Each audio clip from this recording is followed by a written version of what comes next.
Muy buenas tardes amigos, mi nombre es Gabriel Truco, hoy es 17 de agosto de 2017, estamos en Trelew, en la provincia de Chubut, República Argentina. Este video está destinado a los estudiantes de Contabilidad 2 de la Facultad de Ciencias Económicas de la Universidad Nacional de la Patagonia, San Juan Bosco, precisamente para eh, atender algunas dudas surgidas respecto del tratamiento contable a darle a los ajustes de resultados de ejercicios anteriores. Lo que se impone en primer término es que analicemos la definición que de ellos nos aporta la resolución técnica 17 en el punto 4.10.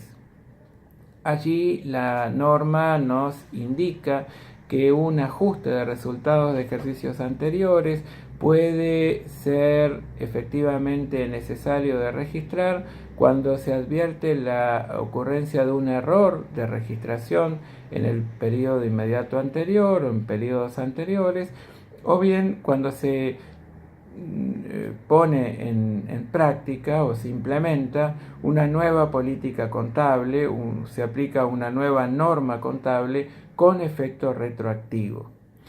En todos los casos, independientemente de que se trate de un error y o de la aplicación retroactiva de una nueva política o norma contable, siempre tenemos que analizar un concepto que es muy importante y que es el de la materialidad del desvío, la materialidad del impacto que ese error o que esa aplicación retroactiva de una nueva norma contable, una nueva política contable puede tener sobre el patrimonio de emisora. Y esto es muy importante porque registrar un ajuste de resultados de ejercicios anteriores es efectivamente muy importante, va a tener efectos legales, efectos económicos, efectos societarios muy fuertes y en consecuencia no tenemos que tentarnos a hacer una suerte de justicieros de ejercicios económicos y advertir que aunque sea pequeña la imputación a resultados, si se trata de una variación patrimonial imputable a un periodo anterior, debemos registrarlo indefectiblemente como un área. Hecha esta aclaración, vale decirles que en orden a los modelos de presentación dados por la RT9 de nuestra FAPSE acerca del estado de evolución del patrimonio neto, un ajuste de resultados de ejercicios anteriores va a modificar el saldo inicial de resultados no asignados. Allí ese es el modo de exponerlo, ese es el sitio en el que vamos a mostrarlo y por supuesto se va a imponer la necesidad de apuntar en una nota a los estados contables o los estados financieros cuáles son las razones, ¿sí? Revelar cuáles son las razones por las que ese área debió ser contabilizado. Nosotros vamos a analizar en este pequeño videito un par de cuestiones relacionadas con el área y su tratamiento como en relación al capítulo patrimonio neto y también en relación a las inversiones permanentes. Vamos a lo primero, que es su impacto sobre el patrimonio neto. Por supuesto, si estamos corrigiendo un error, si estamos precisamente modificando un resultado de un periodo anterior porque debemos aplicar con efecto retroactivo una nueva norma que, por ejemplo, nos obligue a modificar la medida contable de las existencias iniciales de los bienes de cambio, bueno, nosotros tenemos que ver que modificar, por ejemplo, la medida contable de un activo al cierre, como pueden ser los bienes de cambio, pueden incidir sobre los resultados determinados en el periodo inmediato anterior. Si eso fuera así, la diferencia debe ser imputada a área en la medida que sea significativa. De vuelta les recomiendo que analicen esta situación. Pero una cuestión controvertida se suele dar cuando nosotros advertimos que ese ajuste de resultados de ejercicios anteriores está modificando el último resultado del ejercicio determinado como consecuencia de una decisión del órgano de gobierno. Y acá es donde pueden surgir algunas diferencias en cuanto a su tratamiento contable. Vamos a pensar en lo siguiente. Supónganse que el resultado de un periodo es de 1.000.000 de unidades monetarias. Por supuesto, ese resultado muestra una ganancia. Y este resultado es sometido a consideración de una asamblea de accionistas. Cuando la asamblea de accionistas toma decisiones, por ejemplo, uno de los puntos del orden del día era la determinación de la cuantía de los honorarios a los órganos de administración y fiscalización de la sociedad, es decir, al directorio y a la sindicatura respectivamente.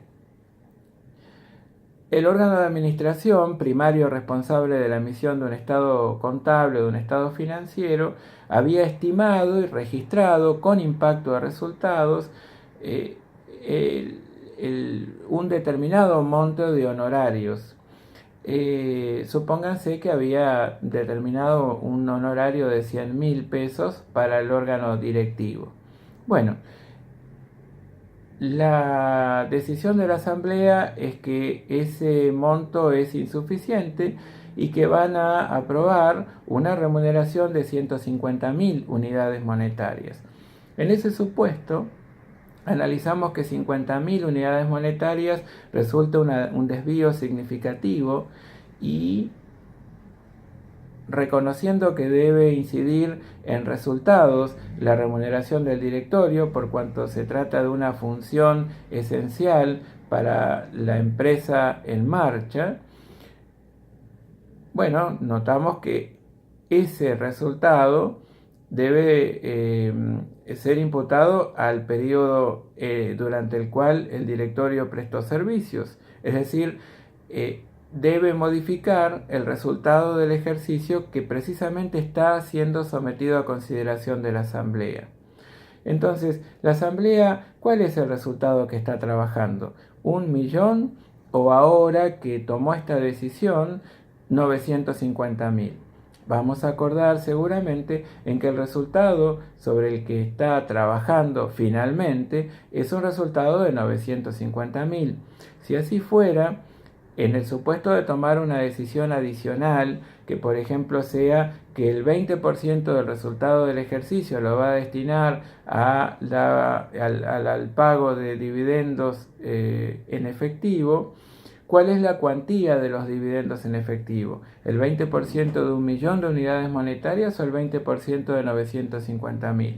Seguramente, de haber corregido el resultado producto de haber aprobado honorarios en mayor cuantía que los originalmente registrados, va a tener que advertirse que esos dividendos van a ser equivalentes al 20% de 950.000 unidades monetarias. Del mismo modo, el artículo 70 de la Ley General de Sociedades recomienda que se impute a reserva legal no menos del 5% del resultado del periodo hasta alcanzar el 20% del capital social. En este caso, nosotros tenemos que tomar como base de cálculo el resultado del ejercicio modificado, el resultado del ejercicio que estamos trabajando y que acaba de modificar la propia asamblea u órgano de gobierno. Distinto hubiese sido el caso en que el ajuste de resultados de ejercicios anteriores hubiera surgido por una aplicación retroactiva de una norma contable o de una nueva política contable que por supuesto impacta sobre los resultados no asignados, pero no sobre este resultado del ejercicio puntualmente sometido a consideración de la asamblea. Obviamente, que si nosotros analizamos el impacto final de un ajuste de resultados de ejercicios anteriores, notaremos que siempre debe ser expuesto como una partida que modifica el saldo inicial de resultados no asignados. Y esto que estamos trabajando respecto de las decisiones asamblearias es puntualmente para ver cómo vamos a cuantificar y contabilizar las decisiones tomadas por una asamblea de accionistas. Siguiente tema que me interesa mucho que aquí lo aclaremos es el vinculado con el capítulo 14 de nuestro programa relacionado con las inversiones permanentes y en particular con la circunstancia de que se tenga que aplicar el método de la participación o llamado también valor patrimonial proporcional a las compras anteriores en virtud de que el control conjunto de influencia significativa que origina la obligatoriedad de aplicar el método se fue dando por compras sucesivas. En la RT 21, en el punto 1.3.2, encontrarán una afirmación muy clara. Allí lo que la norma nos dice es que el mayor o menor valor de la inversión originado en los resultados de la empresa emisora generados desde la fecha de compra debe importarse al resultado del periodo o como un ajuste de resultados de ejercicios anteriores según corresponda. Y en este punto yo les aclaré en clase y les dije que independientemente de lo que la norma diga, ustedes también tienen la posibilidad de aplicar alguna variación respecto de esta suerte de mandato en la medida que esté debidamente fundado. Y aquí les mostraba que podemos profundizar un poquito más su tratamiento contable y darnos cuenta que lo que nos dice Enrique Fowler Newton, que es un destacado autor de nuestro país, nos advierte, es muy cierto. Él nos dice que respecto de los resultados que pudo haber generado emisora en un momento anterior al del ejercicio que estamos trabajando, no correspondería en ningún caso registrarlo como área, puesto que en principio no se trata de un error, porque naturalmente no cometimos ningún error al medir la participación societaria, la pequeña participación societaria que teníamos en los ejercicios anteriores. Y por otro lado, no se trata de una modificación del método de medición sobre una determinada categoría de activos, sino que se trata de algo diferente. Hemos cambiado de categoría al activo. Entonces no estamos aplicando una norma contable o una nueva política contable con efecto retroactivo sobre un mismo activo. Se trata ahora de otro activo. Antes esa pequeña participación tenía una significancia política y económica tal que no ameritaba la aplicación de este método. Ahora estamos hablando de una aplicación de fondos con un destino muy diferente de aquel que nos permitía esa pequeña participación.